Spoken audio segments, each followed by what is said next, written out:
Hello and welcome to Lagshow Gaming. My name's Kiwi at War, and today we're taking a look at the recently released Battlefield 4 Spring Patch, as well as the new content added with it. To begin with, we're going to take a look at the new weapons added. To begin with is the AN-94, a fan favourite from Battlefield 3 that has been added back into Battlefield 4 with this patch. It is primarily used as a two-shot burst rifle, designed to put 2 bullets straight into someone's head, and as a 2-shot kill at most ranges. It got a sort of cult following in Battlefield 3 to its ridiculous accuracy, and with its in burst mode, with its ability to put 2 bullets straight into someone's head. In my opinion, it has been ported fairly well over to Battlefield 4, however it does suffer very badly when used in full auto with a relatively high bullet spread and small controllability. However, once you become proficient with this weapon, I believe, like in Battlefield 3, that you will be able to use it rather well and annoy a lot of people. Next up is the Groza 1, a new carbine added with this patch, and it is surprisingly good in my opinion. I don't particularly use carbines much in Battlefield 4, I prefer playing this with assault rifles, but it does seem pretty good at close range and does fare well at medium ranges, especially in use in single shot mode. It has a built-in foregrip which helps with the stability of the weapon, and it is relatively good at close ranges with a relatively high fire rate. Next up is the L86A2. This is an LMG crossed with an assault rifle really. It has a 30 round mag, which in my opinion is not enough for it to be useful as an LMG. However, due to its LMG like bullet spread, I don't see it being that useful in this game, and will probably be outdone by, on the LMG side, something like an AWS, or on the assault rifle side, pretty much anything, my preference being the M416. It does tend to seem to me like a stupid addition to the game, for if people do use it, it will be a deterrent to playing it as a support class, laying down suppression for your team, and will possibly lead to more people just doing a run and gun style assault class play. Now we have the Groza 1, a silent PDW, and unfortunately, like other silenced weapons in this game, like the AS-Val, it has a ridiculously small mag size, which I can see limiting its usability until perhaps I assume a extended mag unlock becomes available. It does, however, have many benefits as it is silenced, and you can get up close and personal where it will completely wreak havoc on the enemy. This gun should really be used when sneaking up on only a couple of enemies, for that small mag size will put you at a disadvantage. However, with its quick reload you may be able to make up for this. Next up is my possibly favourite gun, a new addition to Battlefield with this spring patch, the Mare's Leg. This is a secondary weapon firing magnum ammunition, which means it is relatively good at long ranges, and in my opinion will end up replacing the Deagle in a lot of players' kits.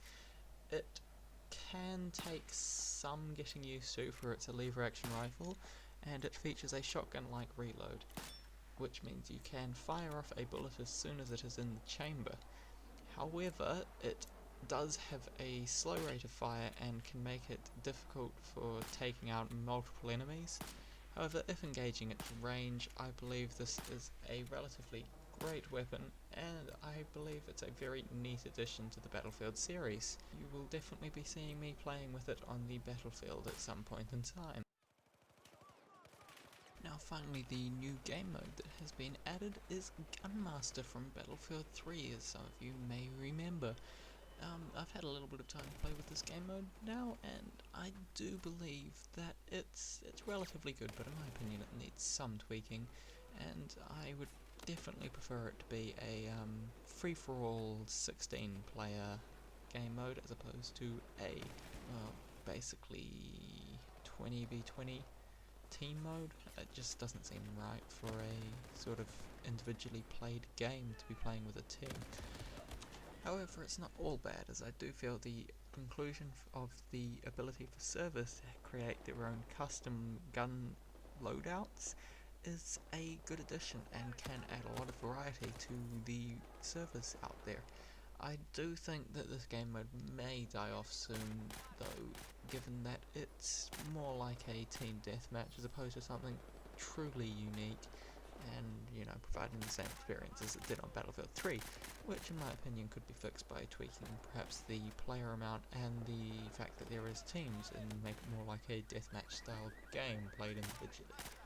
The addition of this patch has also seen the inclusion of something that people have wanted removed for quite a while from the Battlefield series, and that is head glitching. For those of you who don't know what that is, it's when someone can see basically all of you, but you can only barely see the top of their heads, and will probably be killed by them fairly easily. They have fixed this by changing the height at which the bullets come out of your weapons. Now, in typical first-person shooters, these come straight out of the centre of your screen. However, they have now lowered it to roughly about a barrel height from the gun, meaning that you can no longer hide behind walls, and your gun and bullets will probably hit the wall instead of going over, and you must move back from the wall or further up, like the stairs or something like that, from your head glitching spot, making yourself more exposed to the enemy and giving them a fairer chance. I do believe that this is a good, well, it's about as good as it's going to get for this game, until they can fix it properly in a new title, but it certainly does help. Another one of the major additions to the game in this patch has been the tweaked suppression system, meaning that you no longer have suppression as much in close range battles, which leaves less chance to the firefight, and is making sure that it goes to more the person who got the better skill really, as opposed to just a lucky shot. However, suppression is still in the game, it just takes less at close ranges, as I've said before, and it's more effective at longer ranges for keeping the enemy suppressed and allowing your teammates to take the kill instead.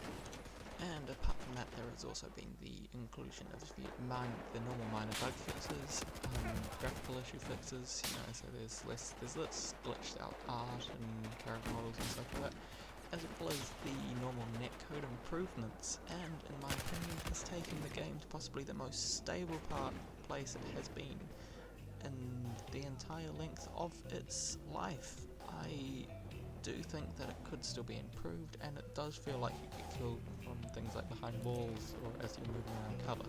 However, I don't think this can really be fixed until they switch to the new engine, and I believe it is something to do with Frostbite.